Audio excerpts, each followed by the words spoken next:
जय श्री राम। हर हर महादेव। मैं अधिवक्ता बागेश श्रीवास्तव वाराणसी से पुनः आप लोग के समक्ष उपस्थित हूँ एक नया वीडियो लेकर नए ऊर्जा के साथ। और मुझे विश्वास है कि आप लोग भी ऊर्जावान होंगे। हम लोग चर्चा कर रहे थे उत्तर प्रदेश उच्चतर न्यायिक सेवा में पूर्व के प्रश्न पत्रों का कि कैसे व्याख्या किया जाएगा और उसका उत्तर कैसे दिया जाएगा। हम लोग 2014 का विधि पत्र द्वितीय का चर्चा कर रहे थे, उसके गतांक से आगे का चर्चा करेंगे। विषय पर आने से पहले मेरा निवेदन है कि मेरे इस चैनल को जिन व्यक्तियों द्वारा सब्सक्राइब नहीं किया गया है कृपया सब्सक्राइब जरूर कर लें, बेल आइकन पर क्लिक कर दें ताकि जब भी मैं कोई वीडियो अपलोड करूं तो इसकी सूचना आपको तुरंत मिल जाए। साथ में वीडियो पसंद आए तो लाइक करें और अन्य लोगों को भी शेयर करें। आते हैं हम क्वेश्चन पर। क्वेश्चन नंबर 2 तक हम लोगों ने चर्चा कर लिया था। अब क्वेश्चन नंबर 3 पे देखते हैं। ये कह रहा है कि दंड प्रक्रिया संहिता की धारा 319 के अंतर्गत किसी व्यक्ति को अभियुक्त के रूप में समन करने के लिए किन आधारों पर आवेदन फाइल किया जा सकता है। और हरदीप सिंह बनाम पंजाब राज्य 2014 के मामले में उच्चतम न्यायालय द्वारा निर्णित अद्यतन निर्णय का संदर्भ के साथ बताइए कि न्यायालय किस प्रकरण पर ऐसी कार्रवाई कर सकता है। देखिए, तो ये क्वेश्चन जो है रिपीटेड क्वेश्चन है, क्योंकि 2014 में एक चीज़ इसमें बढ़ा दिया है, हरदीप सिंह बनाम पंजाब राज्य 2014 का केस। तो हम लोग थोड़ा सा केस का चर्चा कर लेते हैं। उसके बाद धारा 319 दंड प्रक्रिया संहिता लगभग कई बार चर्चा किया जा चुका है, उस पर भी एक बार थोड़ा सा गौर कर लिया जाएगा। इसमें कुल मिलाकर यही है कि ऐसे व्यक्ति को समन किया जाता है जिसका नाम तो नहीं है विचारण के समय, लेकिन वो अभियुक्त है, यानी कि उस अपराध में कहीं ना कहीं से वो व्यक्ति भी शामिल किया है।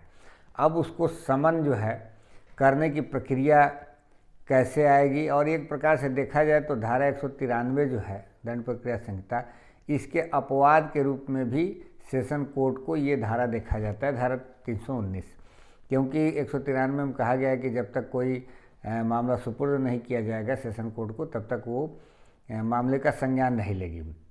लेकिन इस मामले में क्या होता है, जब कोई ऐसा व्यक्ति प्रतीत होता है जांच या विचारण के समय कि वह व्यक्ति साथ में विचारित किया जाना चाहिए अन्य अभियुक्तों के, जो कि उस अपराध में संलिप्त है लेकिन उसका चार्जशीट में नाम नहीं आया है, लेकिन साक्ष्यों से इस बात का आभास होता है कि वह व्यक्ति भी संलिप्त है लेकिन उसका आरोप नहीं विरचित किया गया है, तो उस व्यक्ति को समन करके इसमें शामिल किया जा सकता है। अब वो उसका प्रभाव वही होगा जिस प्रकार से पहले से किसी व्यक्ति के खिलाफ जो है चार्जशीट पेश किया गया था, उसी तरीके से इसमें भी उसके विरुद्ध प्रभाव होगा। अब चूंकि इस केस में क्या कहा गया इसको देख लेते हैं। ये कह रहा है कि हरदीप सिंह बनाम पंजाब राज्य का मामला है। धारा 319 दंड प्रक्रिया संहिता के संदर्भ में उपरोक्त प्रकरण में उच्चतम न्यायालय ने निम्नलिखित बिंदु पर निराकरण किया। पहला कह रहा है कि न्यायिक प्रक्रिया के किस प्रकरण पर धारा 319 की शक्ति का प्रयोग न्यायालय कर सकता है। दूसरा, क्या धारा 319(1) के अंतर्गत प्रयुक्त साक्ष्य का अर्थ केवल उस साक्ष्य से है जो परीक्षण द्वारा विनिश्चित होता है, अथवा कि मुख्य परीक्षा के आधार पर साक्षी के कथन को साक्ष्य मानकर न्यायालय धारा 319(1) के अधीन किसी नए व्यक्ति को अभियुक्त बना सकती है। तीसरा उदाहरण प्रश्न, क्या धारा 319(1) में प्रयुक्त साक्ष्य शब्द इतना व्यापक है कि इसके अंतर्गत अन्वेषण के दौरान अन्वेषण अधिकारी द्वारा एकत्रित साक्ष्य आच्छादित है, अथवा कि साक्ष्य शब्द का अर्थ केवल विचारण के समझ प्रस्तुत साक्ष्य तक सीमित है। चौथा कह रहा है कि क्या 319 के अंतर्गत न्यायालय की शक्ति उन व्यक्तियों को अभियुक्त बनाने तक आच्छादित होती है जिनका नाम FIR में नहीं है, अथवा FIR में नाम है किंतु उन्हें या तो आरोपित नहीं किया गया है अथवा आरोप विरचित के दौरान उन्हें अनुमोचित कर दिया गया। इन चारों बिंदुओं को कैसे न्यायालय द्वारा निर्णित किया गया इसको एक एक करके देख लेते हैं। तो इसका जो वाद बिंदु 1 है, इसमें बताया गया कि धारा 319 दो शब्दों जांच तथा विचारण शब्द का प्रयोग किया है। जांच विचारण के पूर्व की अवस्था है, जबकि विचारण आरोप विवेचन के पश्चात की अवस्था है। धारा 200, 201, 202 तथा 398 के अधीन अनुकल्पित जांच धारा 319 में अनुकल्पित जांच की ही प्रजाति होती है। इस जांच के दौरान जो सामग्री न्यायालय के समक्ष प्रस्तुत की जाती है उनका उपयोग विचारण प्रारंभ होने पर धारा 319 के अधीन किसी नए व्यक्ति को संभावित करने के लिए चार्जशीट के स्तंभ 2 में नामित व्यक्ति को अभियुक्त के रूप में नामित करने के लिए उपयोग में लाया जा सकता है। अतः धारा 319 में प्रयुक्त पद साक्ष्य को व्यापक अर्थ में समझा जाना चाहिए, न कि शाब्दिक अर्थ में, किंतु अन्वेषण के संदर्भ में धारा 157 के अधीन पुलिस अधिकारी द्वारा एकत्रित साक्ष्य धारा 319 के संदर्भ में साक्ष्य नहीं है। तो ये पहले वाले में तो क्लियर कर दिया गया। अधिक से अधिक उनका सीमित उपयोग जांच तथा विचारण के दौरान न्यायालय के समक्ष अभियुक्त के कथन को सुनकर अथवा प्रतिवाद करने के लिए किया जा सकता है। अब दूसरा बिंदु जो था उसमें कहा गया कि दूसरा प्रश्न की धारा 319 प्रयुक्त साक्ष्य शब्द का अर्थ में केवल प्रतिपरीक्षा के पश्चात परीक्षित साक्ष्य आता है अथवा कि मुख्य परीक्षा से संबंधित साक्ष्यों द्वारा दिए गए कथन भी आते हैं। न्यायालय ने मुख्य परीक्षा के दौरान साक्षियों के कथन को भी साक्ष्य के रूप में स्वीकार किया। यही नहीं, न्यायालय द्वारा संज्ञान लेने से लेकर विचारण प्रारंभ होने तक की जो सामग्री न्यायालय के समक्ष आती है, धारा 319 के अंतर्गत नए व्यक्तियों को अभियुक्त के रूप में जोड़ने के निर्णय लेने में उसकी भी भूमिका होती है। तीसरा जो अवधार्य प्रश्न था कि तीसरे प्रश्न के उत्तर में धारा 319 के अंतर्गत अभियुक्त के रूप में किसी व्यक्ति को जोड़ने के लिए न्यायालय की संतुष्टि की प्रकृति क्या है। न्यायालय ने निर्णित किया कि धारा 319 का प्रयोग करते समय न्यायालय की संतुष्टि की सीमा वही होगी जो आरोप का विवेचन करते समय होती है।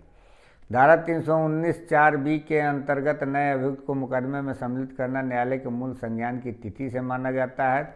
इसके विचारण के दौरान उसके विरुद्ध प्राप्त सामग्री होती है, इसलिए मूल न्यायालय द्वारा संज्ञान की तिथि से अभियुक्त माना जाता है। उसके विचारण के दौरान उसके विरुद्ध प्राप्त सामग्री होती है, इसलिए उस मूल न्यायालय द्वारा संज्ञान की तिथि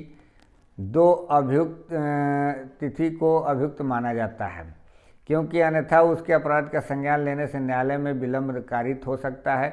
इसलिए उसके विरुद्ध कार्रवाई में पक्षकार बनाने के लिए संतुष्टि का स्तर अधिक गंभीर होना चाहिए। चौथा अवधार्य प्रश्न था, उसमें ये कह रहा है कि चौथा प्रश्न की क्या धारा 319 के प्रयोग की शक्ति एफआईआर में गैर नामित व्यक्तियों अथवा एफआईआर में नामित किंतु आरोप न विरचित किए जाने वाले अथवा उन्मोचित हो गए हैं के विरुद्ध किया जा सकता है। इसका उत्तर न्यायालय में हाँ में दिया। न्यायालय के अनुसार ऐसे व्यक्तियों को धारा 319 के अधीन समन जारी किया जा सकता है यदि साक्ष्य से ऐसा प्रतीत होता है कि अभियुक्तों के साथ उसका विचारण किया जा सकता है।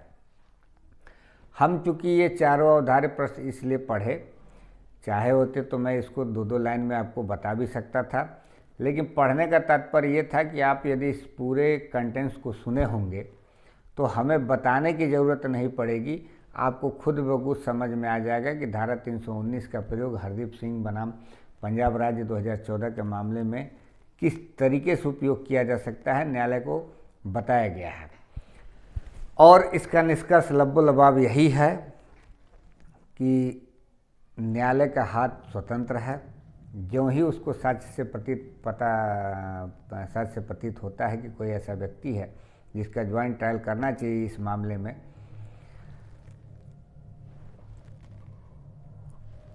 जिसका कि इस विचारण के में आरोप विरचित नहीं किया गया है, और उसका वही बल होगा जो धारा 190 में संज्ञान लिया जाता है मूल रूप से। तो वही जो मैं अभी बात कर रहा था धारा 199 का, उसके अपवाद के रूप में भी इस धारा को देखा जाता है कि सेशन न्यायालय डायरेक्ट इसमें भी संज्ञान ले लेती है यदि कोई इस तरह का मामला आता है। तो जांच की और विचारण में जो साक्ष्य की बात अभी आई है, शायद आप लोगों ने पॉइंट आउट किया या नहीं किया, एक चीज़ और यहाँ बता दें। साक्ष्य का मतलब इस धारा के प्रयोजन से, धारा 319 के प्रयोजन से कतई ये नहीं है कि उसका क्रॉस एग्जामिनेशन हुआ हो। यदि चीफ में भी ये बात आ जाती है तो न्यायालय उसको यही मानता है कि जांच और विचारण में कोई भी साक्ष्य आ जाता है तो साक्ष्य का मतलब ये नहीं कि उसका क्रॉस एग्जामिनेशन हुआ हो, और इस तरीके से उसके आधार पर उस व्यक्ति को सम्मानित किया जा सकता है जिस व्यक्ति द्वारा इस मामले में साथ में कोई अपराध किया गया है। अब आते हैं हम लोग क्वेश्चन नंबर 4 पे। विशिष्ट अनुतोष अधिनियम का वाद उल्लिखित परिसीमा काल के समाप्त होने के बाद फाइल किया गया है और विवाद कृषि जोत के स्वत्व से संबंधित है। सिविल प्रक्रिया संहिता के प्रावधानों के अधीन संभावित एवं सुसंगत विवादकों की विरचना कीजिए। देखिए, ये भी ड्राफ्टिंग से संबंधित है और इसका क्वेश्चन का आंसर हम नहीं दे पाएंगे। नहीं देने का सेंस ये है कि वीडियो के माध्यम से नहीं दे पाएंगे। अब क्वेश्चन नंबर 5 है, कैसे और किस ढंग से न्यायालय गूंगे एवं बहरे व्यक्तियों का साक्ष्य अभिलिखित कर सकता है? निर्णीत वादों की सहायता से निर्णित कीजिए। देखिए, जब का ये क्वेश्चन है उस समय गूंगे और बहरों की बात थी। अब ये है कि अनेबल टू कम्युनिकेट वर्बली की बात आई है कि मतलब witnesses unable to communicate verbally. ये धारा 119 भारतीय साक्ष्य अधिनियम पे आधारित है। उसको हम लोग देख लेते हैं। हमने इस पे चर्चा भी किया है अपने वीडियो में, प्लेलिस्ट क्रिएट किया है, आप लोग उसको जरूर देखिएगा। एक्चुअल में जो धारा 118 में कह रहा है कि all person shall be competent to testify unless the court consider that they are prevented from understanding the questions put out them. उसी के विस्तार स्वरूप ये भी कहा गया है धारा 119 में, witnesses unable to communicate verbally, जो साक्षी मौखिक रूप से संसूचित करने में असमर्थ हैं, तो उनका साक्ष्य कैसे लिया जाएगा? तो करे witnesses who is unable to speak may give his evidence in any other manner in which he can make it intelligible as by writing और by sign, but such writing must be written and the sign made in open court. Evidence so given shall be deemed to be oral evidence. मतलब ये कह रहा है कि ऐसा व्यक्ति कोई विटनेस है, साक्षी है, जो कि मौखिक रूप से साक्ष्य देने में असमर्थ है, मतलब उसको कम्युनिकेट नहीं कर सकता है, तो वो साइंड करके या लिख करके दे सकता है, लेकिन उसके लिए न्यायालय में ही, ओपन कोर्ट में ही देना होगा। और ये ऐसा दिया गया साक्ष्य क्या कहा जाएगा? ओरल एविडेंस माना जाएगा, मौखिक साक्ष्य माना जाएगा। इसमें एक प्रोविजो भी है। प्रोविजो कह रहा है कि provided that if the witnesses is unable to communicate verbally the court shall take the assistance of an interpreter और a special educator in recording the statement and such statement shall be videographed. ये कह रहा है कि इस तरीके का यदि कोई साक्षी आता है न्यायालय में, तो उसको उसके सहायता के लिए एक एजुकेटर भी होना चाहिए और साथ में उसका कोई इंटरप्रेटर भी होना चाहिए जो कि इंटरप्रेट करे। यदि वो उस चीज़ को स्पीक नहीं कर पा रहा है या कुछ इस तरीके का लिख रहा है, तो उसका, और साथ में उसका वीडियोग्राफ्ट भी होगा। ऐसा इसलिए है कि उसकी क्रेडिबिलिटी जो है, विश्वसनीयता है उस साक्षी की, वो बनी रहे। अब आते हैं हम लोग इस केस में निर्णीत वाद क्या है उसको थोड़ा सा देख लेते हैं।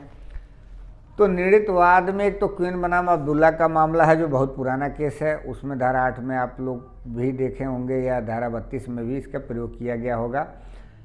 उसके अलावा एक जो केस है 1997 का, public prosecutor AP high court Andhra Pradesh high court बनाम लिंगी शेट्टी सीनू 1997 के वाद में, जहां बलात्संग की शिकार अभियुक्त्री गूंगी थी। गूंगों के लिए राजकीय आवासीय विद्यालय के प्रधानाचार्य का उसके अनुवादक के रूप में साक्ष्य विशेषज्ञ साक्ष्य है और ऐसे अनुवादक की सहायता से उसके परिसाक्ष्य पर निर्भर किया जा सकता है। ये न्यायालय द्वारा हेल्ड किया गया। जब कोई गूंगा बहरा व्यक्ति साक्षी है तो उसकी परीक्षा किए जाने के पूर्व न्यायालय अभिलिखित करेगा कि उसमें अपेक्षित मात्रा में बुद्धि है और यह कि वह शपथ की प्रकृति को समझता है, क्योंकि धारा 118 यही बात कह रहा है। अगर जो उसके कंडीशन को सेटिस्फाइड किया जाएगा तभी आगे के विटनेसेस को भी इसमें टैकल किया जाएगा। अब गूंगे बहरी व्यक्ति का सच क्या है? लिखित प्रश्नों के द्वारा जिसका वो उत्तर लिख कर दे सकता है या संकेतों द्वारा लिया जा सकता है। जब गवाह इतना बहरा है कि वह सुन नहीं सकता है तो वह सक्षम गवाह नहीं है, कारण उसे प्रश्नों को पूरा नहीं किया जा सकता। तो इस तरीके से इसका आंसर आप लोग दे सकते हैं। क्वेश्चन नंबर 6 जो है ये ऑब्जेक्टिव है और ऑब्जेक्टिव का क्वेश्चन का व्याख्या करना कोई उचित नहीं हमें लग रहा है। अब आते हैं हम लोग क्वेश्चन नंबर 7 पे। ये कह रहा है, दंड प्रक्रिया संहिता के अंतर्गत आरोप के विवेचन से संबंधित प्रावधानों की विवेचना कीजिए तथा एक अभियुक्त पर हत्या का अपराध करने एवं इससे संबंधित साक्ष्य को नष्ट करने का आरोप के मामले में संभावित आरोपों का विवेचना कीजिए। देखिए, दो तरह का एक क्वेश्चन बना रहा है। एक तो धारा 211 दंड प्रक्रिया संहिता का जो है, धारा 211 से लेकर के 214 तक का वर्णन करना है और उसके बाद ये बता रहा है कि किस तरीके से उसका ड्राफ्टिंग किया जाएगा, चार्ज फ्रेम किया जाएगा न्यायालय द्वारा। माने आरोप किस तरीके से विरचित किया जाएगा। तो पहले तो आप लोग उसका आंसर दे देंगे। पहले इसका जो क्वेश्चन है 211 से लेकर के 214 में क्या व्याख्या दिया गया है, माने धारा में क्या कहा गया है। उसके बाद से जो चार्ज फ्रेम करने की बात है उसको चार्ज फ्रेम कर दिया जाएगा। अब देखा जाए तो धारा 211 यही कह रहा है, उसका उपधारा 1 कि प्रत्येक आरोप उस अपराध को अभिकथित करेगा जिसका अभियुक्त पर आरोप है, मतलब उसका कथन होगा कि वो किस प्रकार का अपराध किया है। दूसरा कार्य उपधारा के आरोप में अपराध की विधि तथा विनिर्दिष्ट नाम इंगित किया जाना चाहिए। तीसरा उपधारा कार्य कि यदि अपराध सृजित की जाने वाले विधि अपराध का कोई विनिर्दिष्ट नाम न देती हो तब अपराध की परिभाषा का उतना अंश आरोप में दिया जाना चाहिए जितना विषय के ज्ञान हेतु आवश्यक हो। चौथा उसका उपधारा कार्य कि वह विधि तथा विधि की वह धारा जिसका के आरोप में है वह भी वर्णन होना चाहिए। और पांचवा कार्य कि यह तथ्य के आरोप लगा दिया गया इस कथन के समतुल्य है कि विधि द्वारा अपेक्षित प्रत्येक शर्त उस मामले में पूरी हो गई है। जैसे धारा 302 शब्द का प्रयोग किया जाता है तो इसका मतलब कि धारा 300 की किसी अपवादों में नहीं आता है, तभी धारा 302 का आरोप लगेगा। उसके बाद से छठा कार्य उपधारा 6 कार्य इसका 211 का कि आरोप न्यायालय की भाषा में होगा। और सातवां कार्य कि अभियुक्त पूर्ण दोष सिद्ध, यदि पूर्व दोष सिद्धि का कोई उस पर आरोप लगाया जाना है तो तब तक नहीं लगाया जाएगा जब तक कि उसको उस मामले में दोष सिद्ध न कर दिया गया हो। और उसके बाद से अब आता है 211 का जो आखिरी है पॉइंट, ये कह रहा है कि अपराध आरोप में अपराध के समय तथा स्थान संबंधी विचारण अंकित किया जाना चाहिए। वह व्यक्ति या वस्तु जो अपराध से प्रभावित हो तथा उसका विवरण भी दिया जाना चाहिए। अब 212 में भी है और 213 और 214 में वो बताए गए हैं कि किस तरीके से यदि कोई छल करता है या उस तरीके का कोई अपराध करता है तो उसमें रीति भी वर्णन करना चाहिए, उसका स्थान का भी वर्णन करना चाहिए, उस समय का भी वर्णन करना चाहिए। तो इस तरीके से आप इसका व्याख्या करके इस क्वेश्चन का आंसर आप पूरा कर सकते हैं। और चार्ज फ्रेम वाली बात है तो चार्ज फ्रेम के लिए सॉरी, मैं इसको यहाँ नहीं बता सकता। लिखित रूप में कोई अगर जो आमने सामने बैठेगा तो उसको कैसे चार्ज फ्रेम किया जाता है उसको मैं बता सकता हूँ। अब क्वेश्चन नंबर 8 है, ये भी आपका ड्राफ्टिंग से संबंधित है, जजमेंट लिखने की है। अब आते हैं हम लोग धारा क्वेश्चन 9 पे। क्वेश्चन 9 कह रहा है कि धारा 164 दंड प्रक्रिया संहिता के अंतर्गत अभिलिखित कथन का आपराधिक विचारण में विधिक स्थिति और उसका प्रभाव क्या है और कैसे इसका उपयोग अभियुक्त के विरुद्ध होता है। देखिए, इस टॉपिक पर मैंने CRPC में अपना वीडियो अपलोड किया हुआ है प्लेलिस्ट में, आप लोग इसको ज़रूर देखिएगा। और यहाँ जितना समय मैं क्वेश्चन पढ़ रहा हूँ या मैं बता रहा हूँ उससे कहीं ज़्यादा उसमें बढ़िया तरीके से हमने व्याख्या किया है। बाकायदा धारा 164 का क्या महत्व है, कब किया जा सकता है, और 164 का जो धारा 5 ये है उसमें नॉन कन्फेशनल बयान जो होते हैं वो किस तरीके से लिया जाता है, क्या 164 का बयान लेते वक्त जो है एफिडेविट दिया जाता है कि नहीं दिया जाता है, या नॉन कन्फेशनल स्टेटमेंट में एफिडेविट लिया जाता है कि नहीं लिया जाता है। ये सारी बातों को हमने बाकायदे बृहत्तर रूप से उसमें चर्चा किया है।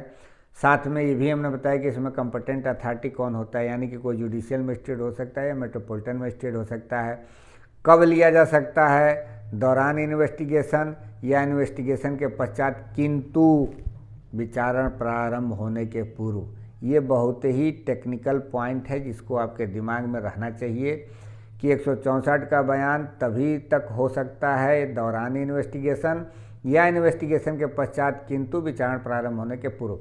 तो इस तरीके से हमने व्याख्या किया है, आप उसको जरूर देखिएगा। बहुत बढ़िया से हमने उसमें केसला भी दिया है। इसमें देख लेते हैं कौन सा केसला है। इसमें बालक राम बनाम उत्तर प्रदेश सरकार का मामला, ये भी सही है, बहुत अच्छा केस है। इसमें कहा गया था कि जिसका पूर्व में धारा 164 में बयान अभिलिखित किया जा चुका है कि बयान को बहुत ही सावधानी से देखा जाना चाहिए। वास्तव में न्यायालय के लिए खुला है कि वो ऐसे गवाह के बयान को स्वीकार करे जो पूर्व में धारा 164 के अंतर्गत बयान दे चुका है, किंतु ऐसा करते समय उसे सावधानी से आवश्यक नियम के साथ ध्यान में रखना चाहिए। ये वैल्यू के बारे में बता रहा है। पुनः विष्णु प्रसाद सिन्हा बनाम अन्य बनाम असम राज्य 2007 का मामला है। के बाद में धारित किया गया कि धारा 313 के अधीन मजिस्ट्रेट द्वारा अभियुक्त के परीक्षण में अभिलिखित कथन साक्ष्य नहीं होते, क्योंकि उसे शपथ नहीं दिलाई जाती। अतः इन कथनों के आधार पर अभियुक्त को दोषित नहीं की जा सकती है। ये कथन सारभूत साक्ष्य न होने के कारण इन्हें अन्य साक्ष्यों के साथ विचार में लिया जाना चाहिए, न कि पृथक रूप से। चूँकि ये इरेलेवेंट है, यहाँ इस क्वेश्चन के आंसर में इसको केसला को नहीं देना चाहिए। अब आर साजी बनाम केरल राज्य 2013 का मामला है। इसमें 164 पे प्रकाश डाला गया है और बहुत ही बढ़िया केस है। इसमें कहा गया है, एक बिंदु नंबर 1, धारा 164 के अंतर्गत मजिस्ट्रेट द्वारा लिए गए कथन के साक्ष्य की प्रकृति तात्विक नहीं होती, क्योंकि प्रति परीक्षा के साक्षी की प्रति परीक्षा करने का अवसर नहीं उपलब्ध होता है। यानी प्रतिपक्षी का साक्षी की प्रति परीक्षा करने का अवसर नहीं उपलब्ध होता है। उपधारा दूसरा बिंदु कह रहा है कि धारा 161 तथा धारा 164 के अंतर्गत लिए गए कथन के साक्ष्य में अंतर है। धारा 161 के अंतर्गत पुलिस के समक्ष दिए गए साक्ष्य अधिनियम की धारा 145 के अंतर्गत केवल अंतर्विरोध की स्थिति में प्रयोग किया जा सकता है, जबकि धारा 164 के अंतर्गत लिया गया साक्ष्य अधिनियम की धारा 157 के अंतर्गत तथा धारा 145 के अंतर्गत क्रमशः पूर्व कथन की संपुष्टि या अंतर्विरोध दोनों ही स्थितियों में किया जा सकता है। मतलब इसका जो एविडेंशियल वैल्यू है, इसका कंट्राडिक्शन भी हो सकता है, कॉर्पोरेशन भी हो सकता है। तीसरा बिंदु इसमें निर्धारण किया गया कि धारा 164 के 2 उद्देश्य हैं। एक तो यह कि साक्षियों को अपने पूर्व कथनों से मुकरने से रोका जाए, और दूसरा यह कि साक्षियों को अभियोजन की उन्मुक्तता की कठिनाइयों को समाप्त किया जाए। तो इस तरीके से इस क्वेश्चन का आंसर दिया जा सकता है। क्वेश्चन नंबर 10 देख लेते हैं। कह रहा है, दंड प्रक्रिया संहिता की धारा 311 के अंतर्गत साक्षियों को पुनः बुलाने के तत्वों को निर्णीत वाद के संदर्भ में व्याख्या कीजिए। देखिए, ये भी रिपीटेड क्वेश्चन है। धारा 311 कुल मिलाकर के देखिए, धारा 311, 319 या 317, 315, 313, ये सब बहुत ही इंपॉर्टेंट धाराएँ हैं, खासकर HGS के क्वेश्चन पेपर के पर्पज़ से। 311 का भी हमने पूर्व में चर्चा कर दिया है। अब इसमें जो केसला है, इसको थोड़ा सा हम लोग देख लेते हैं। केसला कह रहा है कि असेंटेमेस रेन बनाम महाराष्ट्र राज्य के मुंबई के मामले में कहा गया उच्च न्यायालय द्वारा कि दांडिक मामले में अभियोजन पक्ष की ओर से संपूर्ण साक्ष्य अभिलिखित किए जाने और बहस सुने जाने के पश्चात निर्णय सुनाए जाने पर ही विचारण समाप्त होता है। निर्णय सुनाने की तारीख को निर्णय सुनाना स्थगित करके किसी आवश्यक साक्षी को समन करने का मजिस्ट्रेट का कार्य बिना अधिकारिता का नहीं माना जा सकता। इस प्रकार धारा 311 के अधीन आवश्यक साक्षी को समन करने या उपस्थित व्यक्ति की परीक्षा करने की शक्ति का प्रयोग समुचित मामलों में जांच या विचारण के किसी प्रकरण पर किया जा सकता है, और विचारण तब तक पूरा नहीं होता जब तक कि निर्णय सुना न दिया गया हो। मतलब कि ये एक प्रकार से न्यायालय के पावर को और ज़्यादा मजबूत करने वाला ये जजमेंट है। इद्दार तथा अन्य बनाम आबिदा तथा अन्य IR 2007 का मामला है। उच्चतम न्यायालय ने कहा कि इस धारा का मुख्य उद्देश्य यह है कि किसी पक्षकार द्वारा कोई महत्वपूर्ण साक्ष्य की और न्यायालय का ध्यान आकृष्ट नहीं किए जाने के परिणामस्वरूप किसी पक्षकार के प्रति अन्याय न होने पाए। पुनः P संजीवा राव बनाम state of Andhra Pradesh IR 2012 का मामला है। के बाद में उच्चतम न्यायालय ने निर्णय दिया कि हालांकि प्रार्थना मुख्य परीक्षण के कई वर्ष बाद की गई थी, दोबारा बुलाने की प्रार्थना को स्वीकार करना चाहिए। यह कहा गया कि दोबारा बुलाने से इनकार अभियोजन के पक्ष में सत्यता एवं साक्षी की विश्वसनीयता को चुनौती देने हेतु अभियुक्त को बिना अवसर के निंदा के तुल्य होगी। तो इस तरीके से इस क्वेश्चन को हम लोग पूर्ण कर सकते हैं। अब आते हैं क्वेश्चन नंबर 11 पे। ये आदेश 40 पर आधारित क्वेश्चन है और आदेश 40 बहुत ही छोटा है, 5 उसमें नियम है। ये कह रहा है कि क्वेश्चन नंबर 11, अस्थावर संपत्ति से संबंधित विवाद के मामले में न्यायालय विचाराधीन संपत्ति के देखरेख के लिए प्रापक की नियुक्ति कर सकती है। सिविल प्रक्रिया संहिता के अंतर्गत सुसंगत प्रावधान क्या है और किन परिस्थितियों में न्यायालय आदेश पारित कर सकती है, निर्णीत वादों की सहायता से व्याख्या कीजिए। अब इसमें जितना याद हो सकता है, या अगर जो आपको बेयर लैंग्वेज पूरा का पूरा याद हो तो पूरा का पूरा आप आदेश 40 का वर्णन कर सकते हैं। कुछ बातें हैं जिसको हम लोग देख लेते हैं। इसमें कहा गया है कि जहां न्यायालय को यह न्यायसंगत और सुविधापूर्वक प्रतीत होता है वह न्यायालय आदेश द्वारा किसी संपत्ति का रिसीवर चाहे डिक्री के पहले या पश्चात नियुक्त कर सकेगा। ये उपनियम 1 की बात कर रहा है, आदेश 40 नियम 1। पुनः किसी संपत्ति पर से किसी व्यक्ति का कब्जा या अभिरक्षा हटा सकेगा। तीसरा कह रहा है उसे रिसीवर के कब्जे, अभिरक्षा या प्रबंध के सुपुर्द कर सकेगा। ये तो उपनियम 1 हो गया, सॉरी उपनियम मेरे मुंह से निकल जा रहा है, क्षमा, नियम 1। अब नियम 2 में क्या कह रहा है कि वादों के लाने और वादों में प्रतिरक्षा करने के बारे में संपत्ति के आयन, प्रबंध, संरक्षण, परिरक्षण और सुधार, उसके भाटकों और लाभों के संग्रहण, ऐसे भाटकों और लाभों के उपयोजन और बयान तथा दस्तावेजों के निष्पादन के लिए सभी ऐसी शक्तियां जो स्वयं स्वामी की हैं या उन शक्तियों में से ऐसी शक्ति जो न्यायालय ठीक समझे रिसीवर को प्रदत्त हो सकेगा। मतलब कि जो भी शक्तियां हैं उसको न्यायालय द्वारा इसमें निर्देशित किया जाएगा कि एक रिसीवर के पास कौन कौन सी शक्ति होगी, और ये नियम 1 में ही है। नियम 2 में कह रहा है कि इस नियम की किसी भी बात से न्यायालय को यह प्राधिकार नहीं होता कि वह किसी ऐसे व्यक्ति का संपत्ति पर से कब्जा या अभिरक्षा हटा दे जिसे ऐसे हटाने का वर्तमान अधिकार वाद के किसी भी पक्षकार को नहीं है। मतलब उस पावर का ये इस्तेमाल नहीं कर सकता है जिस पावर का इस्तेमाल एक वादी नहीं कर सकता है। अब एक केस है दिलीप कुमार शर्मा बनाम सिविल जज, सीनियर डिवीजन, मथुरा ER 2004 का है। कि वाद में कहा गया कि रिसीवर की नियुक्ति वादी के वाद दाखिल करने के अधिकार को अब निश्चित किए बिना नहीं किया जाना चाहिए। यह न्याय और निष्पक्ष व्यवहार के हित में है कि कार्यरत न्यायिक अधिकारियों की नियुक्ति रिसीवर के रूप में नहीं होनी चाहिए। अब SRU इंफ्रास्ट्रक्चर बनाम कोर्ट परिसर AIR 2014 का मामला है। के बाद में सर्वोच्च न्यायालय ने निर्णित किया कि न्यायालय द्वारा रिसीवर की नियुक्ति करने पर उसमें आदेश 4 नियम 1D के उल्लिखित शक्तियां निहित हो जाती हैं। इस वाद में काश्तकारी संपत्ति के लिए रिसीवर की नियुक्ति की गई। इसमें रिसीवर संपत्ति के बेदखली के लिए वाद दाखिल करने का अधिकार रखता है।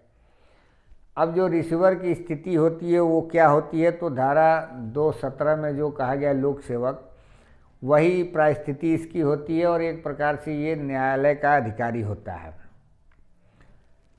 अब नियम 3 में इसके कर्तव्य बताए गए हैं। कर्तव्य क्या है? कर संपत्ति की बाबत वह जो कुछ प्राप्त करेगा उसका सम्यक रूप से लेखा देने के लिए ऐसी प्रतिभूति यदि कोई हो देगा जो न्यायालय ठीक समझे। दूसरा, कर अपने लेखाओं को ऐसी अवधियों पर और ऐसे प्रारूप में देगा जो न्यायालय निर्दिष्ट करे। सी कह रहा है कि अपने द्वारा शुद्ध रकम ऐसे संदत करेगा जो न्यायालय निर्दिष्ट करे। डी कह रहा है अपने जानबूझकर किए गए व्यतिक्रम या अपनी घोर उपेक्षा से संपत्ति को हुई हानि के लिए उत्तरदायी होगा।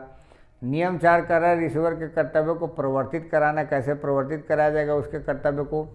तो अपने लेखाओं को ऐसी अवधियों पर और ऐसे प्रारूप में जो न्यायालय निर्दिष्ट करे देने में असफल रहता है, अथवा अपने द्वारा शुद्ध रकम ऐसे देने में असफल रहता है जो न्यायालय निर्दिष्ट करे, अथवा अपने जानबूझकर किए गए व्यतिक्रम या अपने को घोर उपेक्षा से संपत्ति की हानि होने देता है तो वहाँ न्यायालय उसकी संपत्ति के कुर्क किए जाने के लिए निर्देश दे सकेगा और ऐसी संपत्ति का विक्रय कर सकेगा और आगमों का उपयोजन उसके द्वारा शुद्ध पाई गई किसी भी रकम या उसके द्वारा की गई किसी भी हानि की प्रतिपूर्ति करने के लिए कर सकेगा, और यदि कुछ बाकी रहे तो उसे रिसीवर को देगा। अब नियम 5 कह रहा है इसका कलेक्टर कब रिसीवर नियुक्त किया जा सकेगा, तो जहाँ राजस्व वसूली हो, जो भू राजस्व की बात आती है, और किसी संपत्ति का कुर्क रिसीवर नियुक्त करना हो, तो जहाँ राजस्व की वसूली हो रही है उस संपत्ति की, तो वहाँ कलेक्टर को सीधे सीधे रिसीवर के रूप में नियुक्त किया जा सकता है न्यायालय द्वारा। तो इस तरीके से हम लोग इस क्वेश्चन का आंसर दे सकते हैं, और चूँकि वीडियो लंबा हो जाएगा इसलिए मैं यहीं विराम देता हूँ। अगले क्वेश्चन का व्याख्या हम लोग अगले वीडियो में करेंगे। मुझे विश्वास है कि मेरी बातों को आप लोग को ज़रूर समझ में आई होगी। डायरेक्ट आप लोग ज़रूर पढ़ लीजिएगा, कमेंट्री भी पढ़ लीजिएगा। जिनके सलाह का हमने चर्चा किया है उनके सलाह को भी एक बार देख लीजिएगा बेहतर रूप से। मिलते हैं अगले वीडियो में नए ऊर्जा के साथ, तब तक के लिए इजाज़त दीजिए। धन्यवाद।